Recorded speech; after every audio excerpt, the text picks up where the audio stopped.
My name is Matt Tegelberg. I'm a PhD candidate in Cultural Studies at Trent University in Canada. My colleague, Anna Roosvall, is a media researcher at Örebro University in Sweden. The United Nations climate summits generate considerable media exposure, contributing to popular knowledge of climate change and its implications.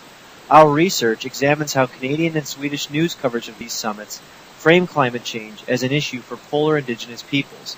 We found that media reporting on this topic was quite scarce during the summits in Copenhagen and Durban. Polar indigenous peoples that do appear are framed as intermediaries with first-hand knowledge of a struggle against climate change taking place far away in the Arctic. This creates a distance between those with polar knowledge and audiences who consume these stories and images.